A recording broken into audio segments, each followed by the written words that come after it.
I am sorry ચંદા, મેં તને બંગલામાંથી આ ઝૂંપડામાં લાવીને મૂકી દીધી નહીં. લાલ, તમારા આ ગાંઠપણ પર તો હું ઓળગોળ થઈને પરણી છું. ચંદા, અને આ ઝૂંપડું તો આપણા જીગરની છાવ ચલાલી છે. हाँ, ये नया रंग भी देख लेंगे, इसमें क्या है. ઓહો ભાઈ, તમે તો જંગલમાં મંગલ બનાવી દીધું ભાઈ. હા, જોયું? આ ઘરમાં બૈરું સારું હોય તો કેટલો ફેર પડે છે. એટલે હું શું ખરાબ છું? ના ના, એમ મારાથી કેમ કહેવાય. હું તો એમ કહેતો હતો કે આ લોકો કેવી મજાની ભીતો રંગી છે, અને તું તારા હોઠ અને ગાલ રંગવામાંથી જ ઊંચી નથી આવતી. બહુ સારું. હોય દીક્ષિત સાહેબ, એ તો કોઈ ગાલ રંગીને લાલ રાખે તો અમારા જેવા કોઈ સમાચાર મારીને લાલ રાખે. ચાલ્યા કરે, इसमें क्या है. અરે હું ચાલ્યા કરે ભાઈ સાહેબ. ના ના, હું તમને એમ કહું કે આને લિપસ્ટિક ચાલુ કરી એટલે મારે બીડી બંધ કરવી પડી. ખર્ચા કેમ પોસાય ભાઈ, જવાનો બારીક આવી ગયો છે. હા, બેસો બેસો, આપણે મૂળ વાત પર આવીએ. હાજી. મૂળ વાત પર. હા, જાણે કે લાલ સાહેબ, મેં તમને આ ઘર સોંપ્યું ભાડે. રહો, ખુશીથી રહો ભાઈ. આ ભીતો રંગો, બારી રંગો, બારણા રંગો, તમારે જે રંગવું હોય તે રંગો, પણ આપણે બે વાતનો ફેર ન પડવો જોઈએ. કઈ બે વાત. હું જાણું છું એમની વાત કે એમને દર 5મી તારીખે એમનું ભાડું રોકડું મળી જવું જોઈએ. અરે ભાઈ, 5મી તારીખે નહીં, 1લી તારીખે. તમે એના બોલવા સામે ના જોશો. 1લી તારીખ. હવે 1લી તારીખે 5મી, એમાં શું ફરક પડવાનો હતો? તું તો દિવાળું કાઢવા માંગે છે ભાઈ. 40 રૂપિયાના 4 દિવસના વ્યાજનો ફેર ન પડે. દીક્ષિત સાહેબ, તમને દર 1લી તારીખે તમારું ભાડું મળી જશે. બસ. અરે ભાઈ, એમ બસ ક્યાંથી થાય? હજી બીજી એક વાત છે. હું કહું એટલે કાચી મિનિટે તમારે આ ઘર ખાલી કરી દેવું પડશે. અને જોકે એવું કઈ થવાનું નથી ભાઈ, અમને તો ભાડું ઉપજે એટલે બસ. બોલો, છે કબૂલ? દીક્ષિત સાહેબ, અમને આપની બંને વાતો કબૂલ મંજૂર છે. અરે ભાઈ, તો રો, ખુશીથી રો. આ ઘર તમારું જ છે ભાઈ.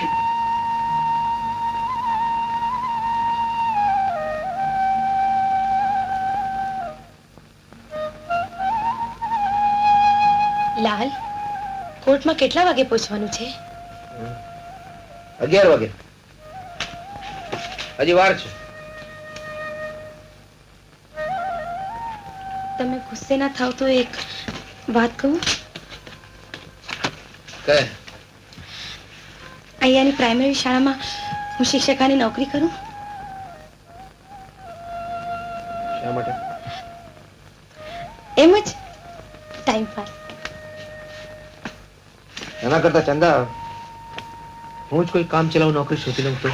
નહીં લાલ, તમે નોકરી કરશો તો પોલીસ ખાતામાં જ, એ જ જગા પર અને એ જ પોસ્ટ પર. પણ ચંદ્રલેખા મારા સમજે. સાહેબ, ઘોડાગાડી આવી ગઈ છે. ઘોડાગાડી? એની શી જરૂર હતી? આજ કોર્ટનો પહેલો દિવસ છે ને, ઘણી આંખો લાલ સાહેબને જોતી હશે. પણ તેથી શું? એક મિનિટ. અરે ભલે ને શોધતી, લાલ સાહેબને જોઈને એમની આંખો વધુ લાલ થશે. પણ સાહેબ, મને વિશ્વાસ છે કે કેસમાં જીત તો આપણી જ થશે. હા શિવબા, હજી ભ્રષ્ટાચારીઓનો હાથ આ દેશમાં ન્યાયતંત્રને અભડાવી શક્યા નથી.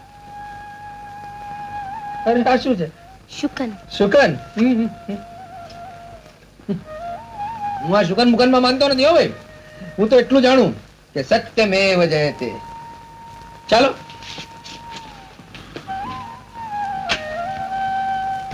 મિસ્ટર એસપી, દાણ ચોરીનો માલ લઈ જતી કારની માહિતી તમને ક્યારે મળી? તે દિવસે ગરબામાંથી હું ઘેર ગયો તે પછી. અને માહિતી મળ્યા પછી તમે શું કર્યું? મિસ્ટર લાલને તેનો પીછો પકડવા માટે મેં ઓર્ડર આપ્યો. અને એક જવાબદાર પોલીસ અમલદારને તમે પીછો પકડવા માટેનો ઓર્ડર આપો છો અને પછી તમે જાતે તપાસ કરવા માટે ત્યાં જાઓ છો. શા માટે? મિસ્ટર લાલ તરફથી 3 કલાક સુધી કઈ સમાચાર ન મળ્યા એટલે મને શંકા પડી. શંકા? શાની શંકા? કે મિસ્ટર લાલ કોઈ પ્રલોભનને વશ થઈને પાર્ટીને જવા તો દીધી હોય ને. તો પછી મિસ્ટર લાલ જે નાકનું ચેક કરવાના હતા જ એ છોડીને આગળને નાકે ચેક કરવા તમે શા માટે ગયા? મેં આપને કહ્યું તો ખરું કે મને બાબતમાં થોડી શંકા હતી એટલે. એટલે I see. એટલે તમને મિસ્ટર લાલની પ્રામાણિકતા પર શંકા હતી તો પછી તમે એમને ચેકિંગ પર શા માટે મોકલ્યા? હું એમની પરીક્ષા કરવા માંગતો હતો. મિસ્ટર લાલની જ પરીક્ષા લેવાનું તમને કેમ સૂચ્યું? Don't try to trap me mister counsel. એ મારો અધિકાર છે. મિસ્ટર કાઉન્સિલ, ડીએસપી ના ઈરાદા વિશે આવો સીધો આક્ષેપ કરવો એ યોગ્ય નથી. Sorry your honour. Mister SP, કારમાંથી માલ પકડાયો તે કેટલી કિંમતનો હતો? સરકારી સર્વેના અંદાજ મુજબ રૂપિયા 10 લાખનો. મિસ્ટર એસપી, તમે મિસ્ટર લાલને ગરબા પાર્ટીમાં એમ કહેલું ખરું કે તમે આ લોકોથી જરા સંભાળજો, એટલે કે આઈ મીન આ ટ્રક વાળાથી જરા સંભાળજો, જાનનું જોખમ છે. કોઈ પણ અંડર ઓફિસરને એની સલામતીની સલાહ આપવી એ શું કઈ ગુનો છે? Not in the list. Okay, તો આપણે બીજી વાત કરીએ. આપ એ સારી રીતે જાણતા હશો કે જે રીતે લાંચ લેવી એક ગુનો છે, એ રીતે લાંચ આપવી એ પણ એક ગુનો છે. હાજી, એવા ગુનેગારો પણ સજાને પાત્ર હોય છે. કરેક્ટ. હા, મિસ્ટર એસપી, મિસ્ટર લાલની જગ્યાએ અગાઉ કયા અમલદાર હતા? મિસ્ટર ચાવડા. એ અત્યારે ક્યાં છે? એમનું ખૂન થઈ ગયું છે. રાઈટ. પરંતુ અમારી જાણ મુજબ મિસ્ટર ચાવડાના ખૂન માટે આ ટ્રકવાળા જવાબદાર છે. મિસ્ટર કાઉન્સિલ, કોઈ એમ કહે એટલે પોલીસ વાળા સાચું ના માની લે. એના માટે સંગીન પુરાવા જોઈએ. That's the point. હું પણ એ જ કહેવા માંગુ છું કે પેલા ટ્રક ડ્રાઈવરે મિસ્ટર લાલને 1 લાખ રૂપિયાનું જાકીટ આપ્યું એમ કોઈ કહે માની ન શકાય. એ માટે સંગીન પુરાવા જોઈએ. That's all your honour.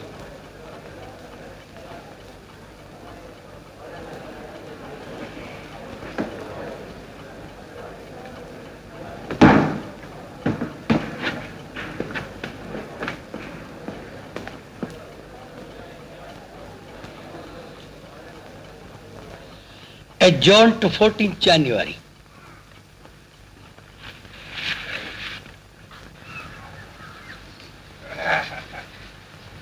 ઓહો, તમારો તો ટાંટિયો ઘરમાં ટકતો જ નથી ને. સવારના પરમાં ક્યાં ચાલ્યા? આ ઘરમાં દાંતણ નથી ને એટલે થયું કે લાવો જરા લાલ સાહેબ ની ઘરેથી દાંતણ લઈ આવું. કેમ, તમે કાલે સાંજે દાંતણ નથી લાવ્યા? અરે ગયો તો ને, ઓલી જીવલી દાંતણ વાળી સાથે ન થવાની થઈ ગઈ લ્યો. દાંતણ વાળી સાથે ન થવાની થઈ ગઈ? હવે આ ઉંમરે તો તમે ભાર વકર મારો તો સારું. છી છી છી છી છી છી, તારી ગેરસમજ થાય છે. જો હું તને સમજાવું, આ જીવલીએ ભાવ વધારે માંગ્યો. શાનો? હા, દાંતણનો. તો ઠીક. બાકી તારા મનમાં છે એવું કઈ નથી હો. જરા હું જઈ આવું ત્યારે. મારી એક વાત સાંભળો. બોલો. તમે હવે જમાના સાથે ચાલતા શીખો. એટલે એટલે એ જ કે દાંતણ છોડીને બ્રશ શરૂ કરો. ઓહો, તું કોઈ વાતે સમજતી નથી. પણ એમાં સમજવા જેવું શું છે? હું તને સમજાવું. આ દાંતણ તો આપણે કોઈની પણ પાસે માંગી શકીએ, પણ બ્રશ થોડું મંગાય છે ને. ધારો કે આપણે તો માગીએ પણ ખરા, પણ આપે કોણ? લાવ ત્યારે જઈ આવું. તો તે દિવસે મિસ્ટર લાલે તમારી ગાડી રોકી, પછી એમણે તમને શું કહ્યું? કહે શું સાહેબ, એમણે અમારી ગાડીની ઝડપી લેવા માંડી. અમે ગભરાણા, મૂંઝાણા. અમને એમ થયું કે લાખો રૂપિયાનો માલ જપ્ત થશે, અમને દંડ થશે અને અમારે જેલમાં જવું પડશે. એટલે પછી એક દાણો દાબી ગયો, એક પ્રપોઝલ મૂકી. શું પ્રપોઝલ મૂકી? એક જાકીટની સાહેબ. જાકીટ? હા સાહેબ, જેની કિંમત 1 લાખ રૂપિયા હોય છે. એક મામૂલી જાકીટની કિંમત ₹1 લાખ? હા સાહેબ, કારણ કે એની અંદર સોનાની લગડીઓ ભરેલી હોય છે. સોનાની લગડી વાળું જાકીટ? અને એ તમે મિસ્ટર લાલને આપ્યું? હા સાહેબ, અને લાલ સાહેબે જાકીટ લીધું પણ ખરું. લીધું? અને એની સાબિતી છે તમારી પાસે? સાબિતી એ જ સાહેબ કે લાલ સાહેબે અમારી ગાડી ચેક કરાવીને જવા દીધી. વૈસે મિસ્ટર લાલે જાકીટનું શું કર્યું? અરે સાહેબ, એક જ જાકીટમાં આખી જિંદગી સુધરી ગઈ લાલ સાહેબની. તમે મિસ્ટર લાલની ચિંતા છોડો, તમારી વાત કરો. તમે મિસ્ટર લાલને એ જાકીટ આપ્યું એનો કોઈ સાક્ષી છે તમારી પાસે? અરે સાહેબ, રાત્રે 2 વાગ્યાના સુમારે હાઈવે જેવા સ્થળે બીજો કોઈ સાક્ષી ક્યાંથી હોય? હા, એક ડ્રાઈવર હતો મારો, પણ એ તો બિચારો અકસ્માતમાં મરી ગયો સાહેબ. ઓ, મરી ગયો કે એને મારી નાખવામાં આવ્યો હતો? સાહેબ, એ તો કુદરતી મોતે મરેલો સાહેબ. You are a liar. એ ફૂટી જશે એવા ડરને કારણે એનું ખૂન કરવામાં આવ્યું હતું એવી મારી શંકા છે. મિસ્ટર કાઉન્સિલ, તમારી શંકા કુશંકાને આ કેસનો આધાર ન બનાવો. I am sorry your honour. No more questions.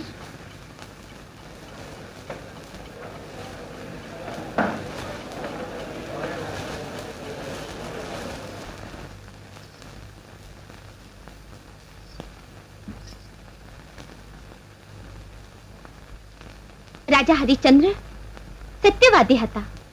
સત્યને ખાતર એમને રાજપાટ છોડવા પડ્યા હતા. એમની રાણી તારામતીને લોકોની ચાકરી એટલે કે નોકરી કરવી પડી હતી.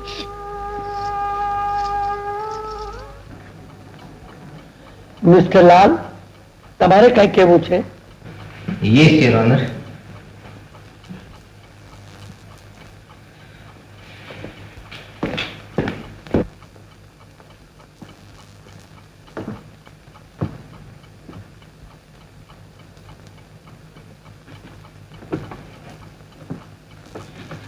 યોર ઓનર, એક તરફ દાણ ચોરી કરતા માણસોના પ્રતિનિધિ રૂપ મોહન ક્લીનર છે, ત્યારે બીજી તરફ અત્યાર સુધી જેનો રેકોર્ડ સ્વચ્છ, નિષ્કલંક અને ક્લિયર છે એવો મારા જેવો એક પોલીસ અમલદાર છે. હું પ્રામાણિકતાના ખ્યાલોમાં રાજતો આદર્શોની ધૂન પાછળ દોડી રહ્યો હતો. આદર્શની ધૂનને કાયદામાં સ્થાન નથી. એ મને હવે સમજાય છે યોર ઓનર, અને એ પણ સમજાય છે કે આજની દુનિયા પ્રામાણિકતાને મૂર્ખાઈ અને આદર્શોને બેવકૂફી ગણે છે. પણ ત્યારે મને એના માટે ગર્વ હતો યોર ઓનર. મને હતું કે મારા ઉપરી અમલદારો મારી વાતને સત્ય માનશે, અને એથી જ પંચનામું ન કરવાની હું ભૂલ કરી બેઠો. એક શરત ચૂક હતી યોર ઓનર, અને એ શરત ચૂક પણ એટલા માટે થઈ કે ગાડીમાંથી કઈ જ માલ બરામદ થયો નહોતો. જો કંઈ પણ માલ મળ્યો હોત તો મેં પંચનામું જરૂર કરી હોત યોર ઓનર. એ મારી ભૂલ હતી, હું કબૂલ કરું છું. It was a mistake, a genuine mistake your honour. અને જો મારી એ ભૂલ કાયદાની ચુંગાલમાં અપરાધ ગણાતી હોય તો હું લાચાર છું યોર ઓનર. અને છેલ્લે મારે એટલું જ કહેવાનું કે સર, જો મેં સોનાની જાકીટ સ્વીકારી હોત તો આજે આરોપીના પાંજરામાં ઊભો ન હોત યોર ઓનર. મારી કારકિર્દી દરમિયાન સેંકડો માણસો મને એવું કહેનારા મળ્યા છે કે ગંગા બહેતી હૈ, હાથ ધો લો, અરે इसमें क्या है. અને એ તમામ લાલચોને મેં ઠોકરે મારી છે. That's all, Your Honor. Thank you very much.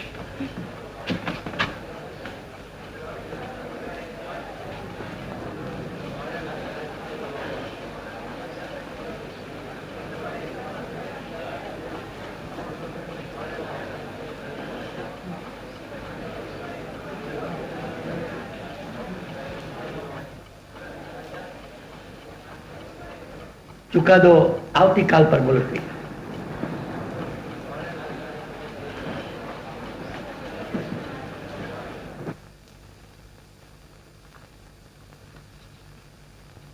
શિવબા, શિવબા! જી સાહેબ. નાકા પર ગોવિંદજીની દુકાને જા, એક પેકેટ સિગરેટ લઈ આવ. ના સાહેબ, એ હરામખોરની દુકાને હું પગ સુદ્ધા નહીં મૂકું. કેમ? ગઈકાલે હું ગયો તો અમારે બોલાચાલી થઈ હતી. આજે જઈશ તો મારામારી થઈ જશે. શું કહ્યું એને તને? ના સાહેબ, એ હું તમને કહીશ તો તમને દુઃખ થશે. બેનનો હુકમ હું નહીં તોડું. શું કહ્યું છે ચંદા? બેને કહ્યું છે કે આજથી કોઈને ત્યાંથી ઉધાર માલ લેવાનો નથી. Dam it! એક દિવસ સિગરેટ નહીં પીવું તો મરી નહીં જાઉં કઈ. ત્યારે શું સાહેબ, બેકાર પબ્લિક. એમ પોલીસ ખાતાની નોકરીથી હજી ધરાયો નથી કે શું? સાહેબ, કોર્ટમાં જવાનો સમય થયો. શોભા? જી સાહેબ. મેં નક્કી કર્યું છે કે આજે હું કોર્ટમાં નહીં જાઉં. જી સાહેબ. તે પૂછ્યું નહીં શા માટે? ડિસિપ્લિનની વિરુદ્ધ છે સાહેબ.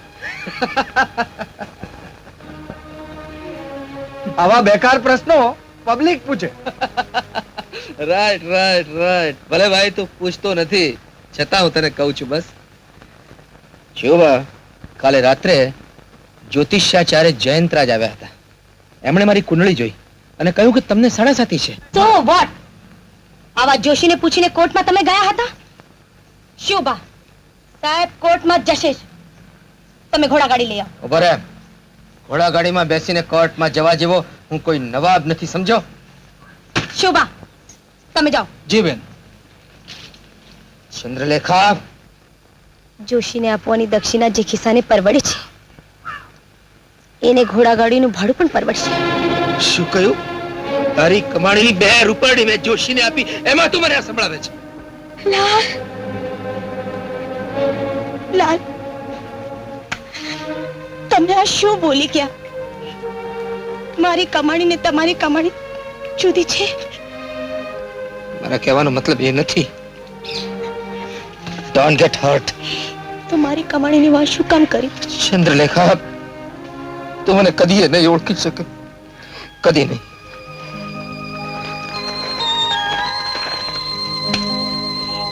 ઓહ, ગુડ હેવન્સ, સવારથી એક પણ સિગરેટ પીધી નથી. Thank you very much. તમે મને કહો છો હું તમને કદી નહીં ઓળખી શકું? ચંદ્રલેખા, અરે તારો સાથ છે એટલે આજે હું ટટ્ટાર ઉભો રહી શક્યો છું ચંદા. પણ એનો અર્થ શું છે ચંદ્રલેખા? આ દુનિયામાં ટટ્ટાર ચાલનારા માણસો ઉખડીને ફેંકાઈ જવા જ જન્મે છે ચંદા.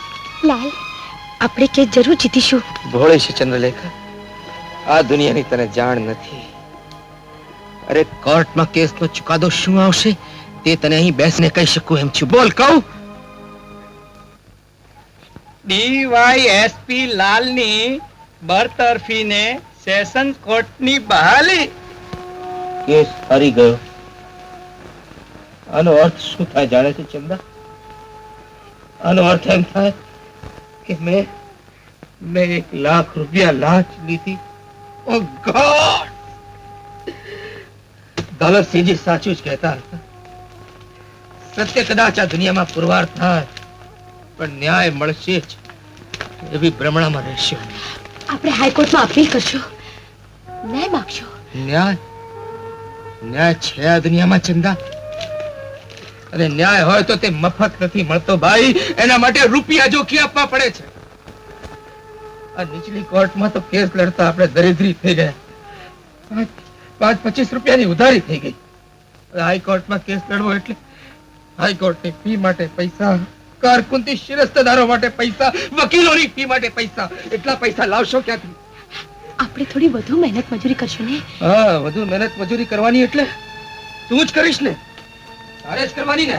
આઈ એમ ગુડ ફોર નથિંગ. ભલે હતાશ થાવ, પણ મેં હજી ધીરજ ખોઈ નથી. ભલે ચારે બાજુથી દૂર દેવ તૂટી પડે, પણ દેવ કોઈ ના કોઈ રૂપમાં દરવાજામાં ઊભો જ હોય. દિવસો ખરાબ હોય છે ચંદા, ત્યારે દેવ દરવાજે આવીને ઊભો રહે છે ને, તો પણ ઉઘરાણી માટે લેણદારના રૂપમાં ચંદા. અરે લાલ સાહેબ,